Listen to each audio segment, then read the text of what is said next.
very big welcome to all of you who are here today. I know it's very early for some of you, dialing in from across the Atlantic Ocean, but I think the majority are here in Sweden. So my name is Christopher Freud, and I'm the head of strategy and business development at Ellevio. I will present a bit more what kind of company Ellevio are and why we are participating in this later on. But first of all, I mean, again, I'm thrilled to be here today and also kind of unveil this year's Start for Climate event. And together here with us today, we have a lot of amazing startups, international corporations, and also media. And hopefully you will find some interesting ideas or actually some new information that you can take with you from today's launch and maybe come up with some other great ideas later on. And the idea with today's webinar, other than marking the launch of the second edition of Startup for Climate, is to give you a good idea of why we are doing this at all and what you need to think about to take home the grand prize later on this year. But it's also to provide you all with this platform where we can have a conversation about this year's challenge and also highlight any questions and uncertainties you may have. So when this hour is over, it will be crystal clear, or I don't know, in Swedish, it's maybe clear as broth sausage or something like that. You get the picture. But it should be crystal clear for all of you innovators and entrepreneurs what you should do to be presented as the winner at the final event in November. And another, of course, which I like is to be able to present you with the faces, the myth, the legends, the people behind Startup for Climate. And so you can get an idea of the blood, sweat, and tears and people behind this concept.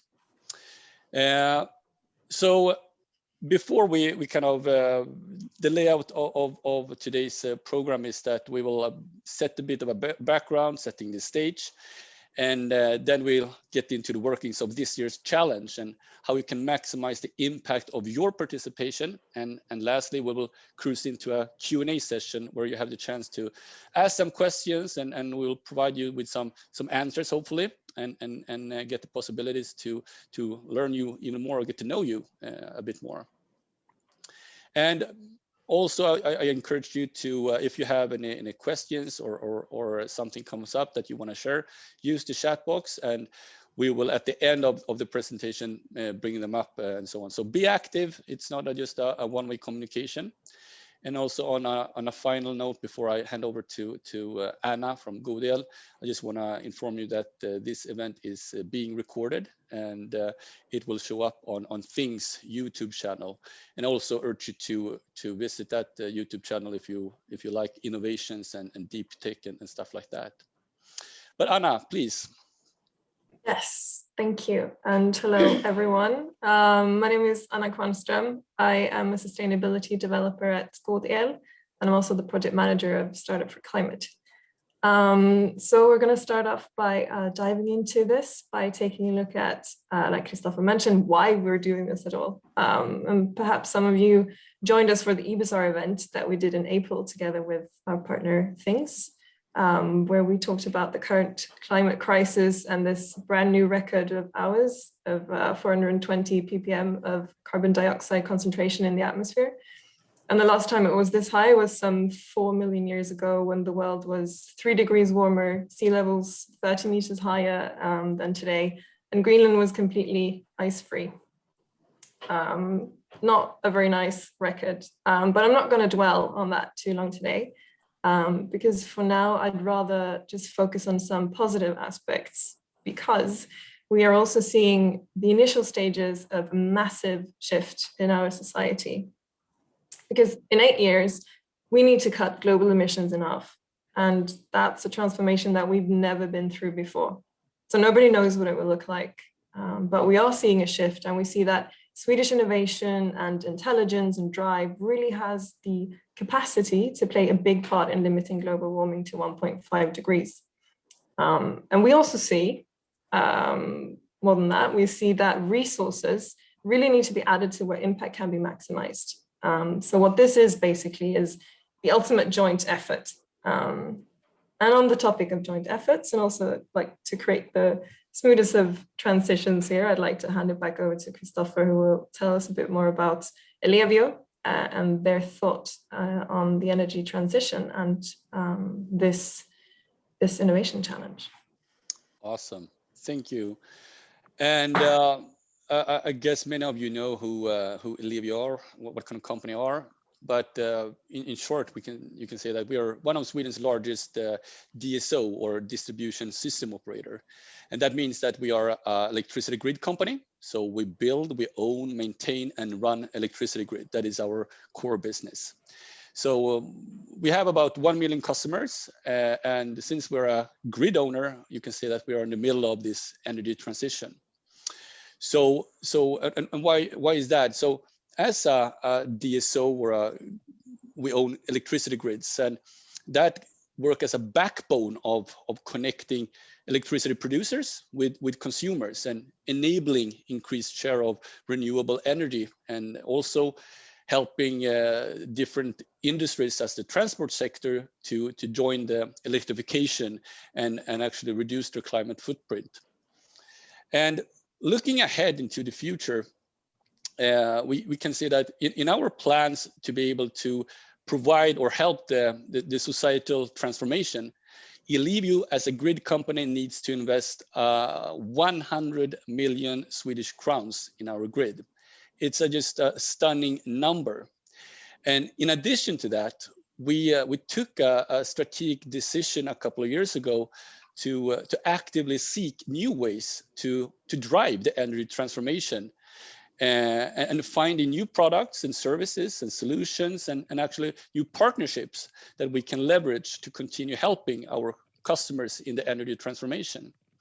And that can be maybe working with new kind of technologies, or using our smart meters to find new opportunities for our customers, or help out to build EV charging infrastructure in a smart way, and so on. And even though we have a pretty, a good idea of what we need to do and what the customer demands and the society is expecting from us, we are not 100% sure exactly what the future in 2045 will look like, or what kind of offerings we will be kind of our best sellers, or help our customers in the best way. But what we know for sure is that to succeed, we need to work with smart people, smart companies, startups, and together finding solutions, and together embark on this journey to achieve our climate goals. And I think the key word here is together. And that is also why Ellevio, why we haven't done this Startup for Climate on our own, that we have actually had our partner GodEl on our side. So Anna, back to you. Yeah, exactly. And just to give you a brief background on GodEl and why we're doing this together with Ellevio. GodEl has been around since 2005, when the Good Cause Foundation established a group of competitive companies with this shared vision of making the world a better place, basically. And in GodEl's case, and our sister company's case, that includes donating all our dividends to NGOs who are experts at what they do. So another way of putting this is that we want to be regenerative in our business models by designing this approach that creates value that reaches beyond the economic interests of just one organization, and contributes to a sustainable development elsewhere as well. So GodEl is now Sweden's 9th biggest electricity company, and we're also Sweden's fastest growing. And a big part of this is our partnership with Ellevio, a partnership that was initiated in 2019. When we became the default electricity supplier, meaning that whenever someone moves in the Ellevio grid area and doesn't prioritize the exciting world of electricity contracts, they simply get their electricity from us. And since 2005, we have pushed for transparency, affordable prices, and more than anything, I think, simplicity on the electricity market. But the landscape has been changing over the years. And now this new sense of urgency has translated our mission into making everyone feel that the energy transition is something fun, it's something exciting, and something that can make everyone's life a little bit better. It's not something that should reduce your lives, but we need to make everyone feel the power of climate action in connection to the energy transition. So Ellevio and GodEl, we're on the front lines of this energy transition, and we believe that our best way of creating change is in collaboration with great partners like Things and like an amazing new collaborator that we have this year that we will meet a bit later.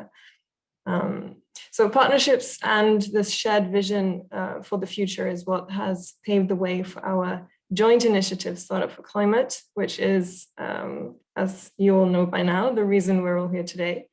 And Startup for Climate is one of our most urgent initiatives to date, because we don't just think that the energy transition is simply a fun thing to spend our time on, because the energy sector is one of the world's main polluters and drivers of global warming.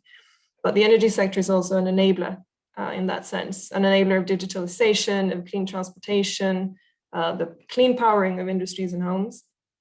And the transition to a low carbon future basically starts with an energy sector that has created this fossil-free, stable platform for all of society to build upon. So what we need to do now is that we need to get this platform right. And we do that by involving smart technology. We help change behaviors and maybe also the beliefs among consumers, politicians, other stakeholders, and then we get to scale up the best solutions quickly. And part of this is making sure that the people who have the solutions also have the right resources to scale up and create a lasting impact. So 2 million kronor and 3 hours of personal coaching from our jury, that's the resources that we now want to put into the right hands. And we have one more stop to make before we get to this year's challenge, and that's, of course, just a quick look at last year's winners, our pioneers or our firstborns, if you will. These are 2 companies that made it to the end, and they shared 2 million Swedish crowns. It's PFAL Solar Power and NJ Systems, and I believe at least PFAL I've seen here today, which is great. And they're 2 amazing companies with 2 very different solutions. And thanks to their participation and win, they were able to, among other things, fund really cool things for the companies, like increase their R&D efforts, hire another R&D person, they could increase their IP portfolios. They got great feedback from the jury. And just looking at NJ, they told us that they were able to retain their production line in Sweden. So instead of putting it abroad, they could retain the production line in Gnosjö in the south of Sweden, which is also amazing to hear. So it's been a really great journey it's been a great journey for us to follow their journey, basically. But now the time has come to dive into the main topic of today, namely this year's edition of Startup for Climate. This challenge is aimed at young companies with ideas that can speed up the energy transition and limit global warming to 1.5 degrees. That's the basic idea. And that's a very broad description on purpose, since the solution to the current climate crisis is not one single thing. It's not one magic bean. It's an array of different approaches.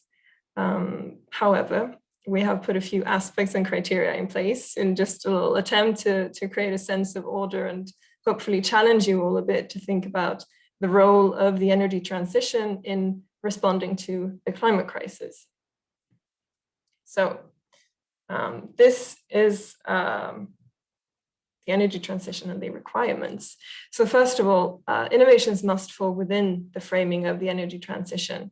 And that's then promoting the switch from current energy and transport systems to those systems that are smarter, more efficient, and can actually reduce humanity's negative impact on planet Earth.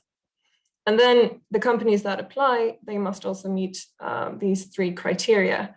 That is a Swedish registered aktiebolag that conducts its business in Sweden. You have to have a maximum of 49 employees, and you're not publicly listed. Those are the 3 basic requirements.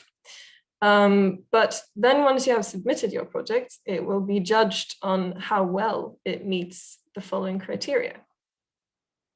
So there's five criteria.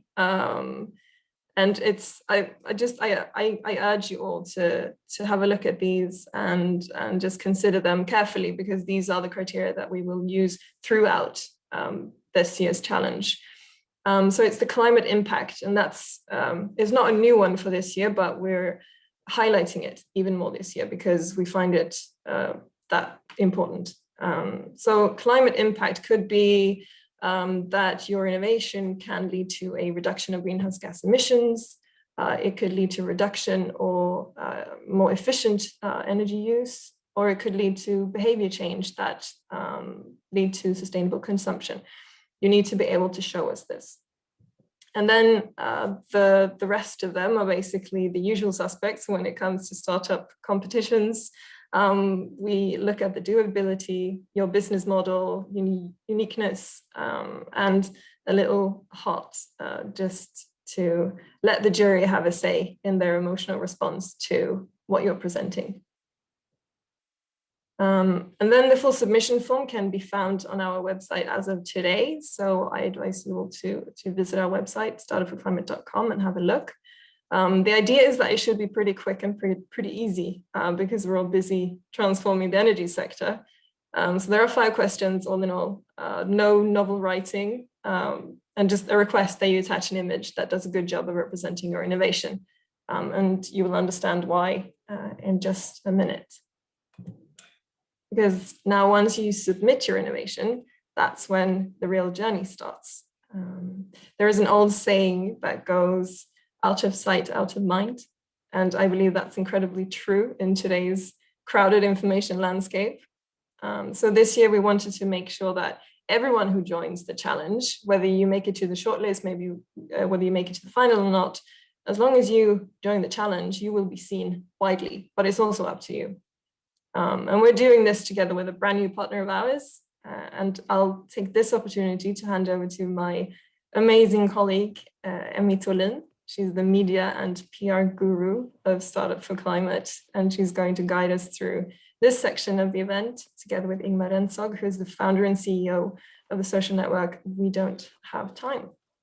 So take it away. Thank you so much, Anna and Christopher. I'm glad to be here and also to work with communication and PR around Startup for Climate. I am a sustainability developer at GodEl and work a lot in partnership constellations. And this year you will see and hear more about Startup for Climate than ever before. We really want all startups to know about this opportunity so we can take on this challenge together. We truly want to find the best innovators so we can accelerate the energy transition we all call for. And we're pleased that the media is keen to talk about this challenge, and we will make Startup for Climate visible via content partnerships, via podcasts, social networks, startup clusters, and more. So you will hear about it more in different networks. And to accelerate the energy transition and save the future of our shared and only planet, we also believe that the engagement of the people is key. We are convinced that it's crucial to involve consumers early, end users, to really make the energy transition happen. And therefore, we are really proud and happy to share that we have initiated a partnership with We Don't Have Time, the world's biggest social network for climate action. So welcome Ingmar Rentzog, founder of this amazing network, We Don't Have Time, climate leader and eco warrior.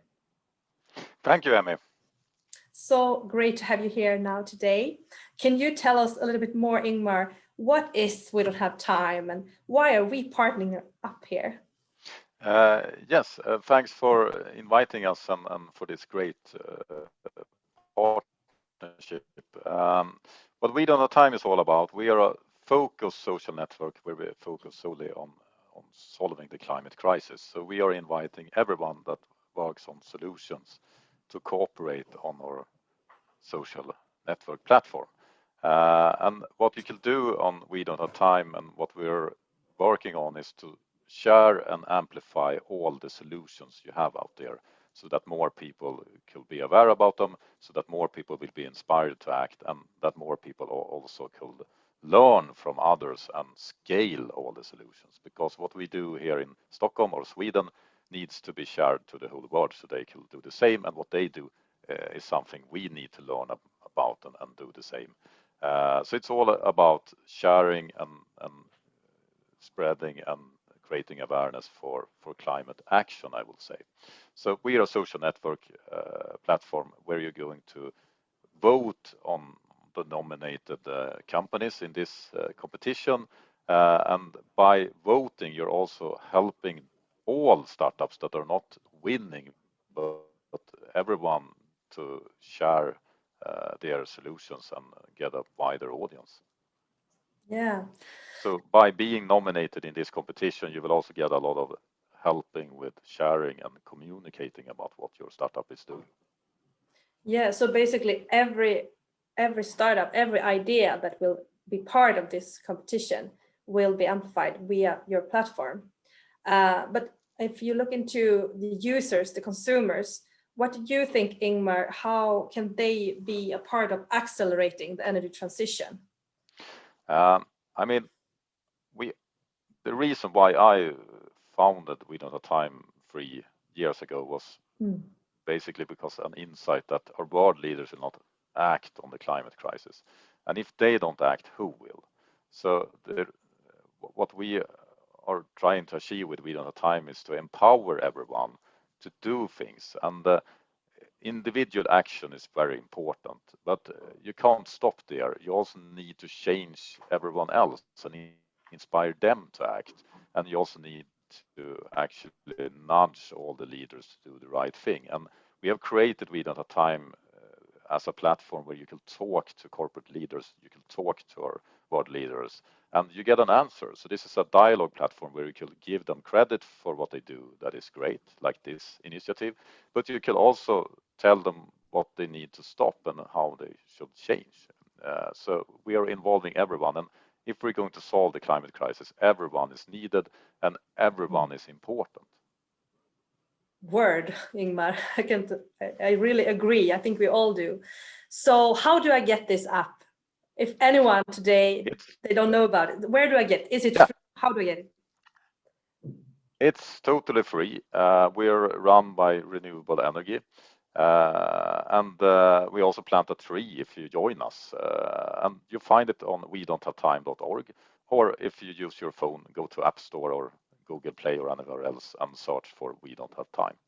And do it today. Yes, do it today. And when will it be possible for users to go on your app and start giving climate love to all the different innovators in Startup for Climate? As soon as GodEl has started to post about who is nominated in this competition. Exactly. So we will spread the word, and as soon as we have posted, I think it's going to be about just the beginning of June, we will start to amplify all these great innovations via the app and our own channels and Ellevio's channels. And then you can just jump in and give climate love and spread the word. So this is a great communication and reach opportunity for all competing startups in Startup for Climate. Thank you so much, Ingmar, for partnering up with us and being here today. I'm looking forward. Thank you, Ingmar, and thank you, Emmy, for that introduction to the app and the voting feature. And I'm just going to keep running through this year's competition so we can make it on time to our question and answer session in a bit. So following this phase of submitting your innovation and making sure that everyone hears about it, and we will, of course, make sure that everyone hears about it, we will then shortlist the best submissions, judging by the criteria, of course. And the shortlist will then be able to pitch their innovation to our jury of experts, who will also be responsible for deciding who wins. And this year we have 5 amazing jury members. We have Stefan Krok, who is a social entrepreneur and also the founder of Good Cause Foundation that created GodEl. And we have Johan Lindehag, he's the CEO of Ellevio. Then there's Jane Valerud. She is an entrepreneur and angel investor who's invested in companies like Klarna and Lensway, who I believe are familiar to some of you. Then we have Lina Bertling Stjernberg. She is professor and director of the energy platform at the Royal Institute of Technology here in Stockholm. And last but not least, we have Johanna Mossberg, who is the Vice President of Biorefinery and Energy at Rice Research Institutes of Sweden. So we're very happy to have these 5 experts on board. And as we mentioned in the beginning, the grand prize is not just about money, it also includes 3 hours of coaching from one of these jury members that the winner chooses. So we're incredibly excited and grateful to have these 5 experts along for the ride. So this has been quite a lot of information squished into a very brief time frame. So let's just do a quick recap and look at the full timeline here, where we see that today is the launch date. So this is when the challenge opens for submissions. This is when I encourage you all to go to our website, startforclimate.com, and check out the submission form and see what you need to do in order to participate in this year's challenge. And then in the beginning of June, that's when the voting opens via the app We Don't Have Time that we just heard about. And then the 1st of September is the deadline for submission. So then we close the submission phase, and that's also when the voting closes. And I just want to highlight here that obviously it will be better for you if you push your application, your submission towards this side of the summer, because then of course you will get more visibility, which is great for everyone. And then we have the 15th of September. That's when we will let you know who's been shortlisted. And then a month later, that's when the shortlisted startups get to pitch their ideas to the jury. And the 11th of November is the final date, and that's when we have the winners presented at the final event. So that is the full timeline. And again, this has been a very brief period of time and lots of information, and hopefully you've gained some new questions along the way and some new insights, but especially questions, because now we're going to take some time to open up this space for you all. And if you haven't already, just please put your questions in the chat box and we will start to go through them and see what you are wondering and what you want to know, and or just what you want to share. Yes, and we already have a few great questions in the chat. Oscar Sedholm wonders, how will we ensure that business secrets will be protected in this challenge? How can we make sure no secrets leaks out? Anna, can you answer that?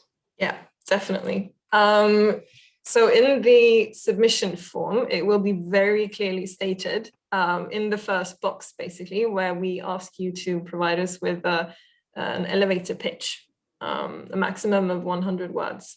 And that's where we also state, please don't put your business secrets here, because that will be the information that we use in our external channels.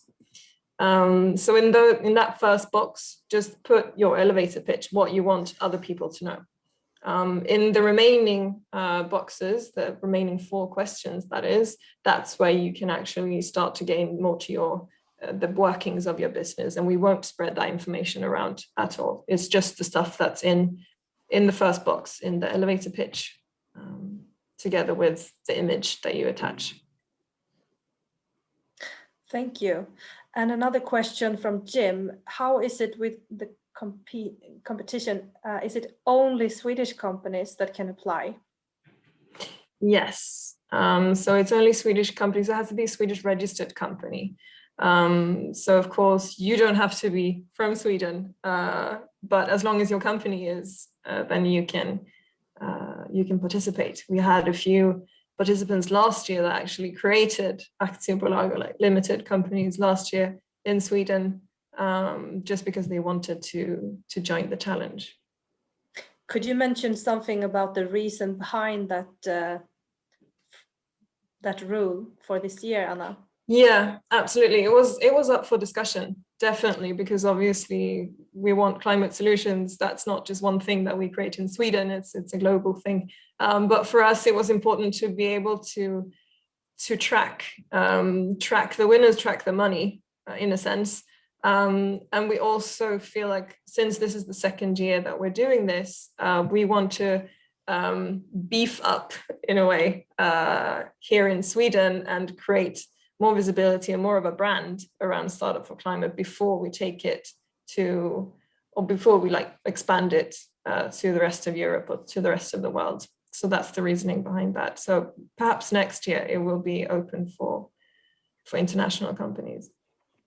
I just want to add to that, and I think it's, one thing is also we want to make sure that the money is used for a good cause, so to speak, that they're really making an impact. And of course, we need to understand that the companies that are getting the money, that we have vetted them and know that they're capable of really taking the next step. And if we have companies scattered out, around the globe, we need to do the background work even more difficult, or it's even more difficult for us to make it right. So I think that is also one of the reasons that we really want that the money should be used in the best way, and that is also why we have limited. So yeah. Thank you, Chris. There's a question from Anna at Solartest about what stage should the startup be? Are we targeting early stage or scale up or anything special there? That's a great question. And the answer is anything. Anything goes. For example, last year's winners, PFAL Solar Power, were more in an initial stage, prototyping stage, whereas the other winner, NJ Systems, they were more like ready for the market. They were already on the market. And as long as your idea is a good one, and it's, it ticks off the boxes in the criteria, then apply. But then also, if a company has entered, has progressed longer in their journey, the doability criteria is doable, it's scalable. So I mean, the longer time the company has actually proven that their product and concept is viable, of course, it's a better chance to actually tick all the boxes and be in the shortlist, so to speak. One more question is there a TRL you would prefer of the companies that apply? I'm not familiar with TRL, but maybe you are, Anna, Chris. I am not familiar, but perhaps someone else could clarify. Help out here. Could you write it out, Saita, and we will try to answer. No, I think we answered that we are pretty broad and open about, because we don't want to limit the scope. We want to really have a broad set of ideas and companies. But again, the more tangible the product, the longer it has matured in the readiness level, of course, it's easier to make it take it to the next stage. We got the clarification there, and also on the technology readiness level. That's what TRL. You learn new things all the time. Thank you for that, Lynn. I have another question on the geographic theme. If an Estonian company has a filial in Sweden, is that possible to apply?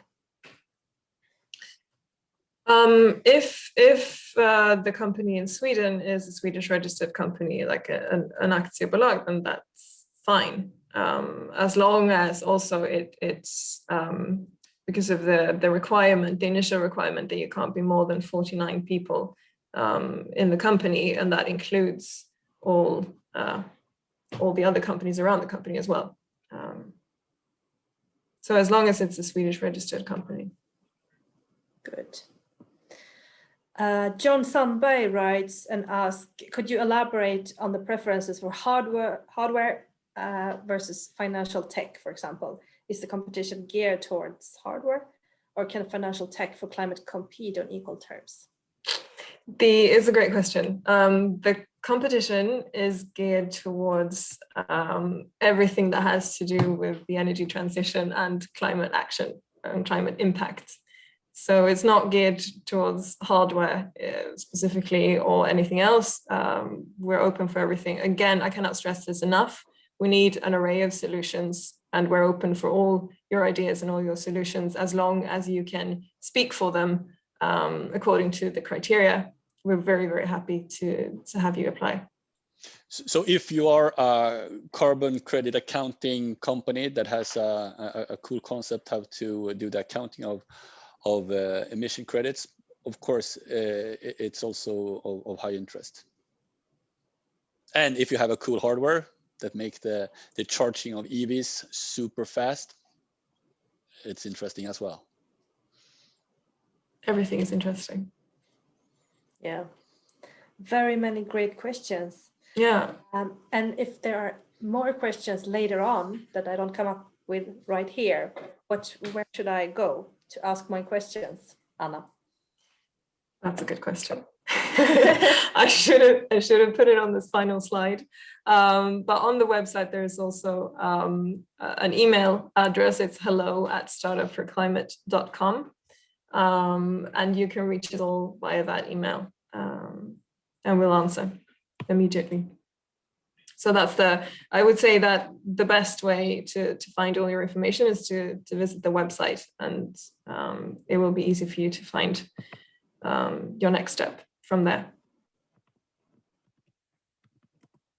Yeah, I can see that we have a comment saying that it's exciting. I agree. I think it's very exciting. It's super exciting that we get to do this for the second year and that it's growing and that it's gaining so much interest. And already before the launch, we've had so much media interest and media coverage. So we're hoping to have a great year, because it's a long time, but that's just to increase visibility among people. Great. Let's see. There's a question there I can see. How do you rank, measure, or value behavioral changes when you judge projects? That's a really good question.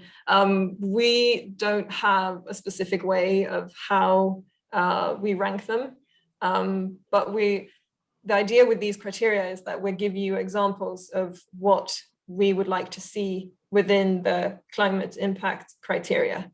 And then it's basically up to you to convince us that it has a great impact.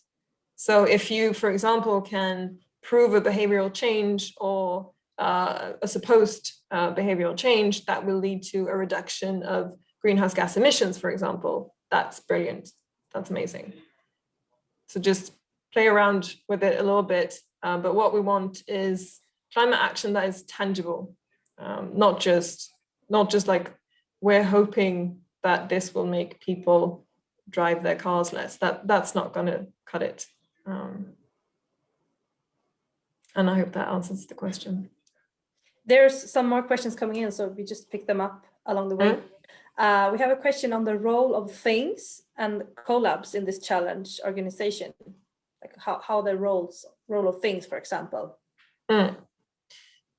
Things. I'm wondering if I should answer that, or if things wants to answer that. Yeah, I'm here. I can answer that. Yeah. It's a part of the. We were also part of it last year when GodEl and Ellevio came to us and said, "What can we do together? How can you make climate action happen for real?"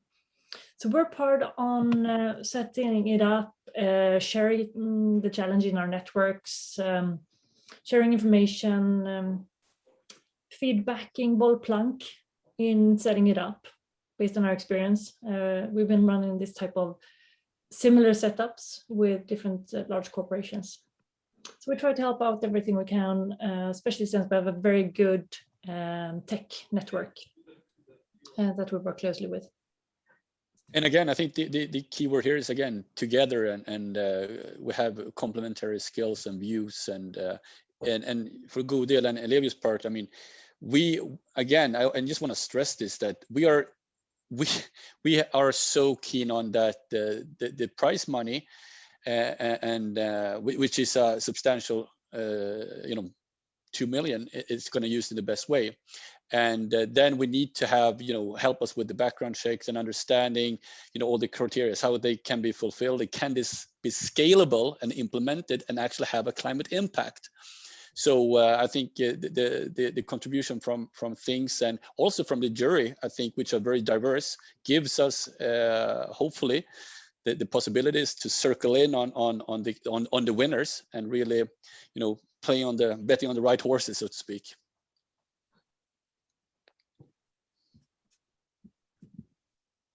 Yeah, you just called everyone horses.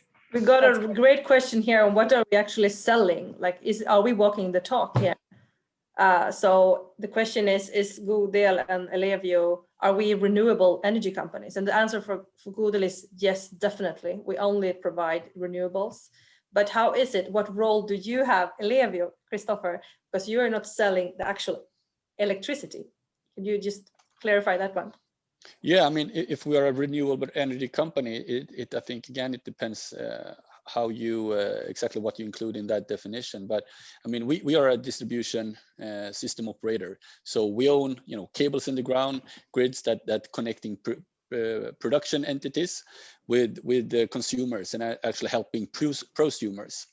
So we work, we have concept of smart concept of building, for example, EV charging infrastructure, and also helping our customers to install in a cost-efficient way solar panels, and working with industries how they can optimize their power and energy, and so on. So in that sense, but again, we don't produce, we don't own any wind parks or solar farms or stuff like that. But we are a key enabler in because we own the distribution of the grid. So we help in that way. So we're not like other utilities which sell retail, like GodEl. They sell energy with, and also circle around about having renewable sources. We're not that, and we're not producing hydro or wind or solar. So we have different parts in the value chain, so to speak. And there's also more questions. We have some international listeners here, and a little bit more to clarify on what can I do if I have a company and I would love to enter the Swedish market, but right now I'm not registered as an AB aktiebolag, but I would love to enter the Swedish market. What can I do? Can I do something to be part of this challenge? Again, to clarify that, we need all participating companies to be Swedish registered aktiebolag. So that is the step that you can take to actually register it here in Sweden. Could you build like a consortium? It's a question here from Alex there. I'm not very good at pronouncing your name. I'm sorry about that. But what about making a consortium to apply for the program? Like Vinnova requires participation in at least one Swedish AB together with a foreign filial for application. Could that be a way to work forward? Yeah, I think that's an interesting idea, and I don't see that as an issue. I think that would be possible. Again, as long as there's not more than 49 people, etc., in all of the companies. That's the main idea. Exactly. So you don't need to be a Swede to succeed in this event, but you need to have a Swedish company. So again, we don't discriminating any of background or ethnicity or whatever, but we think Swedish company is a requirement, and of course it can be changed in the future. But for this year, we have that, and we feel more confident that we can have a better selection criteria or selection process in that way. Yeah. Thank you for great questions. So many good questions from you. Yeah, definitely. Do we have any final queries or ideas or thoughts?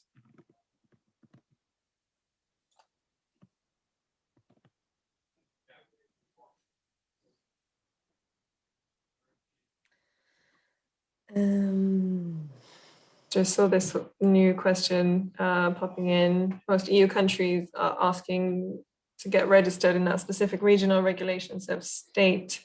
How is it exactly scalable for companies that are at startup level just to manage the taxation, etc., in each state of EU, or in this case, Sweden?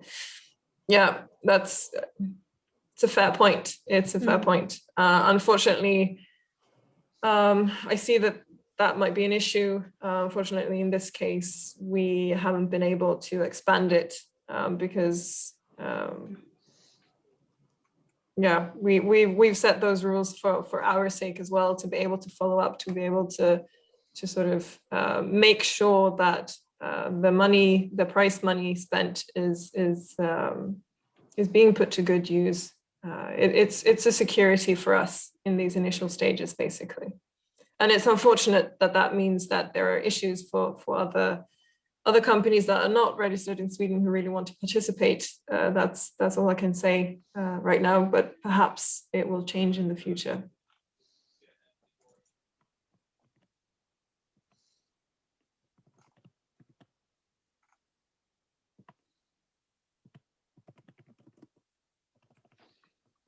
Okay. And again, if there are any more questions, just startupforclimate.com. There is our email address, hello@startupforclimate.com. You can just bombard us with emails and we will answer every single one of them. No problem. Cool. Well, thank you everyone who joined today for participating, and I hope to see a lot of emails from you in the inbox. And I look forward to reading your brief applications. So best of luck, and see you all soon, I hope. Yay. Bye. Bye.